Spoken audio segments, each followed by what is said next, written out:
the country cannot celebrate mediocrity, and certainly not in the highest civil services of the country. So perhaps there is a case for reconsideration of them being counted against the general quota. Because if you are counted against the general quota, then you go lower down the list in the reserve quota. So that part of the system should be, I think, re-examined. If you fake your certificate, you will be removed forthwith with a penalty of payment of all the salary paid to you, and maybe an affidavit can be. All India service that can act independently. And this All India service will act and offer resistance to local political intrigues. And they are unanimous in their opinion that we must control or reduce the number of attempts and the age must be lowered. Hello everybody, welcome to Indian Mastermind show, where we bring in interviews with top bureaucrats and current issues being faced by the country. Union Public Service Commission is in the news for past some time and not for all the good reasons. By now we all know what were the controversies and their fallout. The UPSC churns out civil servants but is known mostly for its top-rated product, the IAS. Today we are going to discuss the issues confronting the IAS like examination system, the training, their promotions and lateral entry. I think more than the issues, people are interested in figuring out their possible solutions. We are joined by a very senior IAS officer who has been chairman of the UPSC from 2014-2016. He has not only held top positions in his home cadre, but center as well. He is none other than Mr. Deepak Gupta, the 1974 batch IAS officer of Jharkhand cadre. He has also written a book, The Steel Frame, The History of IAS, which may simply be called a Bible for the civil services. A very warm welcome to you, Mr. Gupta. Let us first talk about the UP Civil Services Examination process, how it has evolved, the pitfalls, and what further reforms are required. Warm welcome to Indian Mastermind, sir. So, sir, past few days, there have been two incidents. One concerning an IAS officer who faked her certificates and has since been disqualified from the service. And the other concerned three students preparing for UPSC drowning in their coaching center. So what do you have to say about that? I think both are very great tragedies, but together, and of course a lot has been discussed about them in the public domain and they must be sorted out, but together they point to very significant system difficulties and which must be discussed and which must be sorted out, and these actually lead to a fundamental re-examination of the entire examination process of the civil services. And arising from the Puja case, I think very fundamental re-examination of the IAS itself and what reforms are needed to improve the people joining the service. So we are going to discuss the examination process in a while, but first I want to ask you, who evaluates and validates the certificates, whether they are quota certificates or disability certificates, who validates them? Because everybody is now blaming the UPSC. No, I think UPSC has nothing to do with it. These are validated by the departments concerned for the different examinations. And after all, these certificates are given by people all across the country. So that's the system problem. Why is it that people are faking certificates? And why is it that faking a certificate has become so easy? These are the issues which need to be addressed. It is not only about the certificates for the civil service exam. These certificates are required for a large number of places for entry or otherwise. Even in Delhi, we are dealing with the problem of EWS students. Yeah. Their income certificates are a problem. So the country needs to devise a system where nobody can fake these certificates. And as far as the civil services is concerned, we need to make an entry into the application process where it is mentioned clearly that if you fake your certificate, you will be removed forthwith with a penalty of payment of all the salary paid to you, and maybe an affidavit can be signed. So this will be a big deterrent. Yeah, certainly. There needs to be a very strong deterrent for people who are faking their certificates. But coming to the UPSC coaching centers, so is coaching necessary? Because you have been I think this is also another issue. Coaching is always there, but in India, I think the coaching industry, whether it is for exams for the civil service or whether it is for examinations for medical or others at different stages, or coaching at every level in the school system, right. I think this entire issue has to be looked in a very comprehensive way. But as far as the civil services are concerned, when we discuss the reforms in the examination, we can discuss about the why the coaching industry is so strong also. Yeah, because the pigeonholes the children are staying in. Why only Mukherjee Nagar and Rajendra Nagar? They have become in the coaching hubs. No, but coaching hubs are now all over the country. The whole examination system is responsible for it. So as I said, let us discuss it when we discuss the examination reforms. So before talking about the UPSC or IAS, first I want to ask you, the IAS was conceptualized in its present form by Sardar Patel. So was this the service he had conceptualized? Well, I actually, when I was writing the book that you mentioned, I started reading the history because I also wanted to know how the IAS started and how at the time of independence we shifted from ICS to IAS. Right. And I found that there was a big debate at that time, and I have a chapter in the book only on that transfer time of.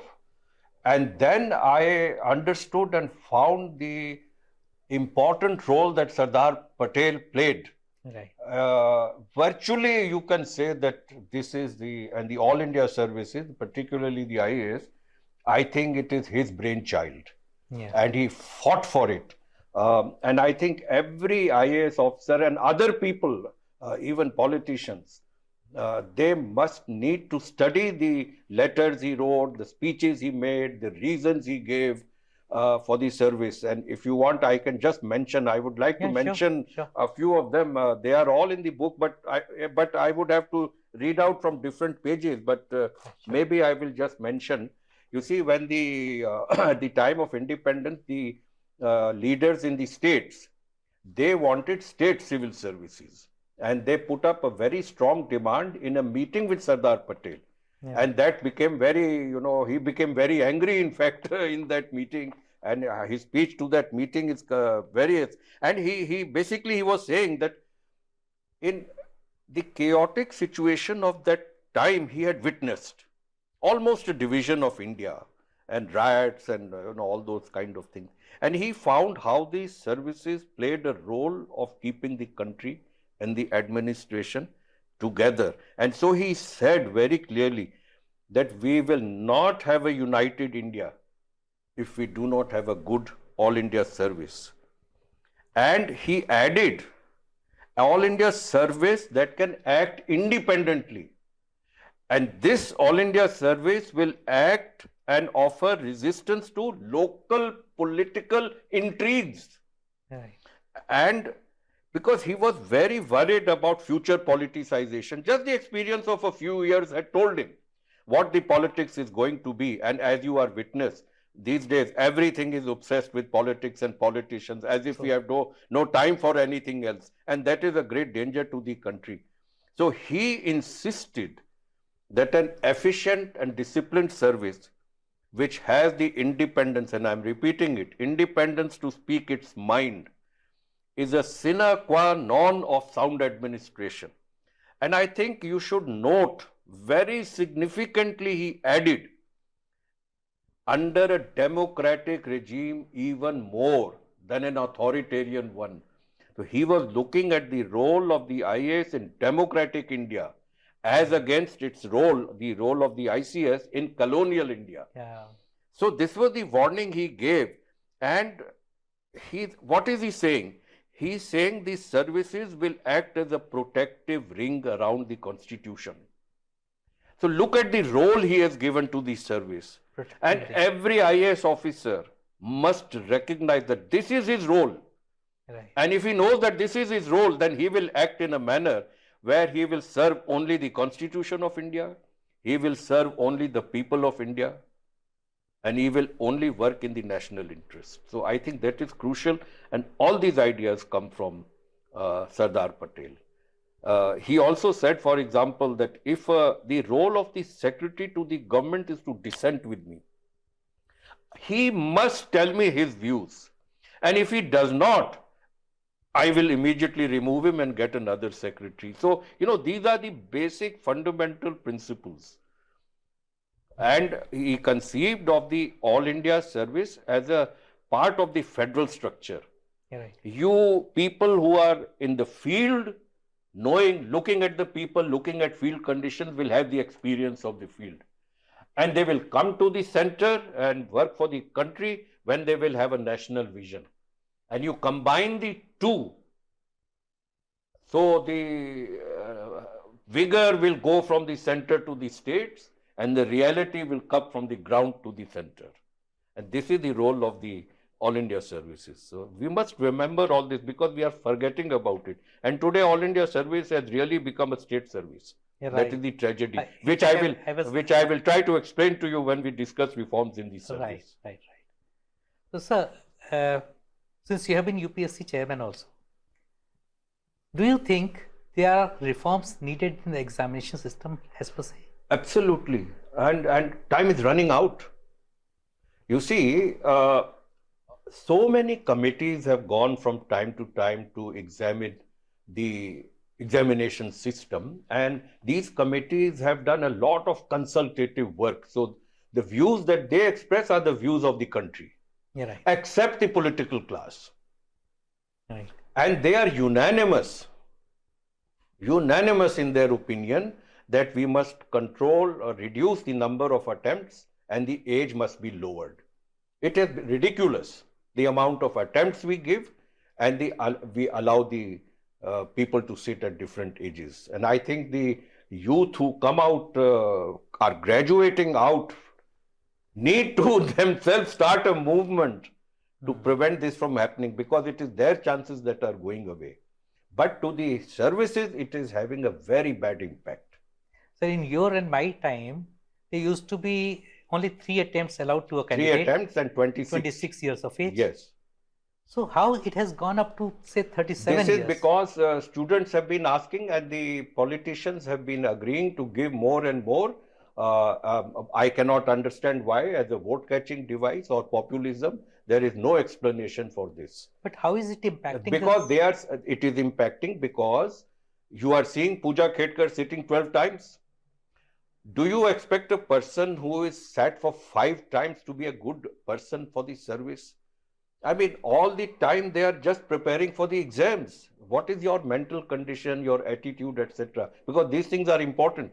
When you are young, you are fresh, you are energetic, you are idealistic, and younger people only can go to the top. Going to the top, or the opportunity of going to the top, is the biggest incentive for good work in the service. If that is ruled out, you only have perverse incentives, because you will never reach the top. So it has a very big effect, this age. And probably the learning also means you are open to ideas at a younger age. Yes, learning also, your training also. Our Prime Minister was, a few years back, there was this story, he was reviewing the aspiration districts performance. Right. And he reportedly commented, why so old people are there? Where are the young people? Because you are simply promoting the officers from the state civil services and posting them there. They are 50 years plus, 55 years. Where is the energy? We have been in the district at young age. We were out 4 days a week. That's the job of the district administration. Right. So it is a very, very critical input, and we must remove reduce this age. And the thing that we were your question you asked earlier, this is what is strengthening the coaching industry. The only gainer is the coaching industry, I can tell you, because people are coming and going to the various study centers year after year after year. So that is one thing. The other is that if I reduce the number of people who are sitting for the exam by making it, after all, you are trying to select the most, people for the senior civil services in a situation where this is going to be India's century, when you want the bureaucracy to be very competent. So you cannot lower the standard of the examination. You have to actually raise it, Raise the bar. Any logical person will say you have to raise the standard, but we are lowering it to the lowest common denominator. And actually, it's almost as if the exams are for the aspirants, not for choosing the best civil service of the country. So this is and these are the things also which I've discussed in detail in my book. And it's time that the country woke up. So you have been on the interview board of a number of times. So what is the difference you look at in the response of a young person, like say 21 or 22 years of age, and the response of person who is 35, 36? No, you see, I told you, let us not look at the responses in interview boards. Everybody knows, it's well understood, the attitude of a person who is 22, 23, 24 and the attitude of a person who's 29, 30, 31. That person has either had a job or is married or has had other experiences, and of a person who is continually sitting for the exam again and again and again, maybe other exams too. His mindset is not one of learning. His mindset is only to cram and pass the exam. So that mindset is not required in the service. And I think that's also making a difference in training schedule also. A person getting selected at age of 21 and the other person getting selected at age of 37. How can you train people together? Many of the people are married. They have children when they go to the academy. How can you? There is no matching. So, of course, it will be difficult. You need a kind of one set of people.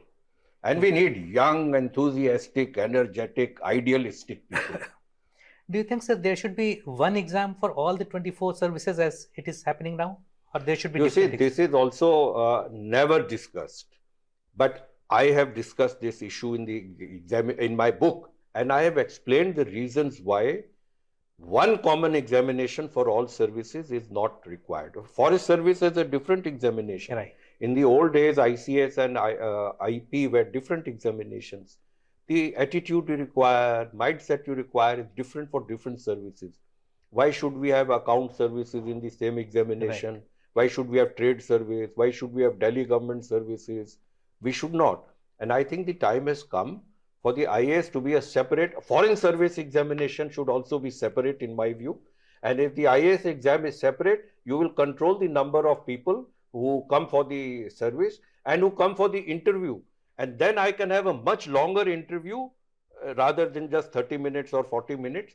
And I can include the psychological element also, because I can do a longer interview for this service.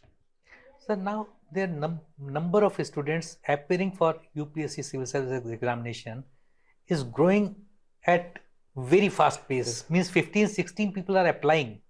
And actually appearing, the number is about 8 or 9 lakhs. More.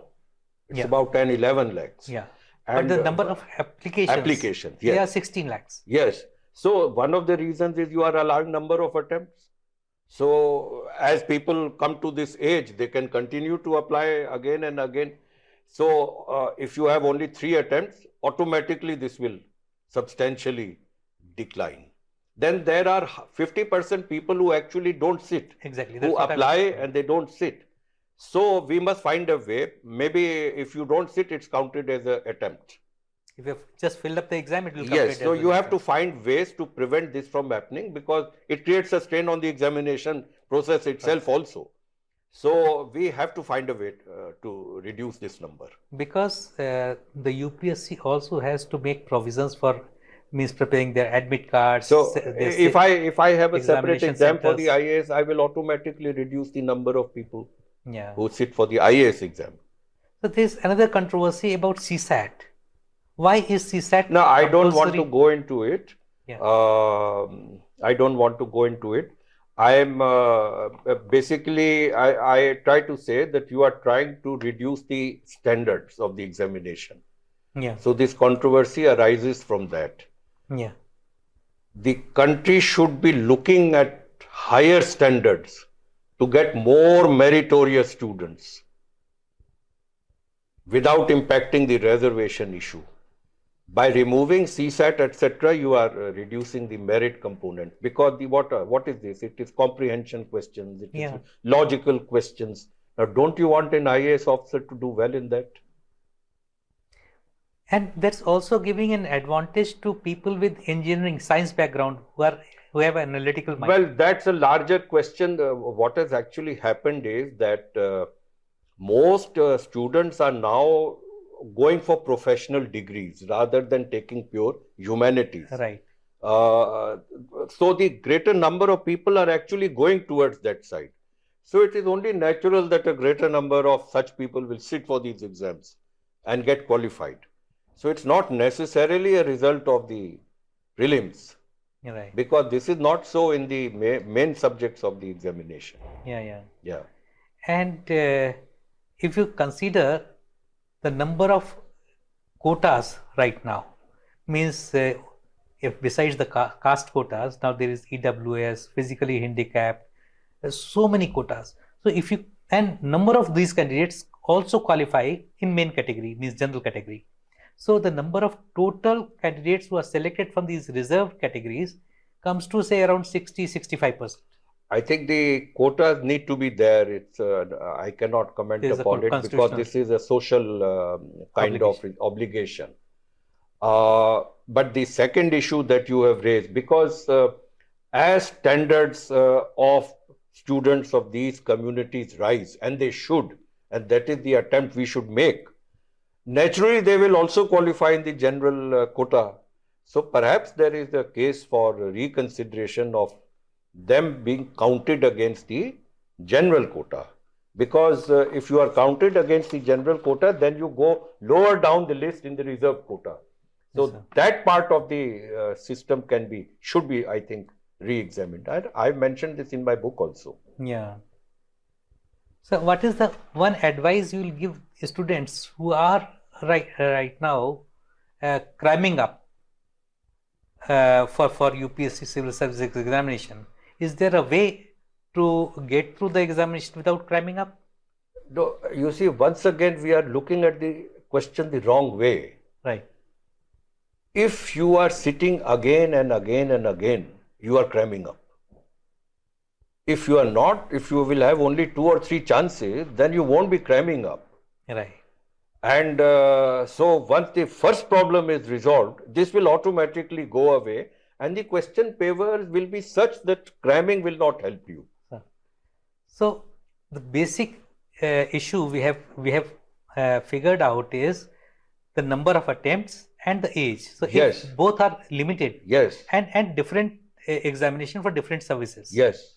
So if these things are reformed, yes, so maybe civil service examination is going to be very different. Very different, yes, and much beneficial for the country. Absolutely. And there are also other smaller issues.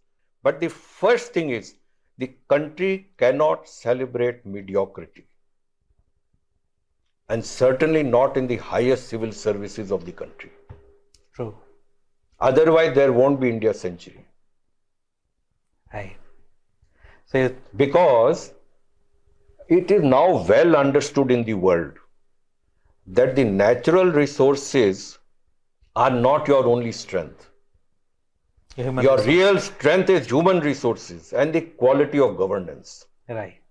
So that should be our top priority, to improve the quality of governance. But my last question will be, these are very, very nice thoughts, but how will these be implemented? It's only the government which has to do it, or can court intervention can also resolve the issue? This is for the government to decide. I think there should be a political consensus on this. The committee reports are there. Yeah. You just have to, the administrative staff, reforms commission reports are there. We just have to depoliticize and take these decisions in the interest of the country.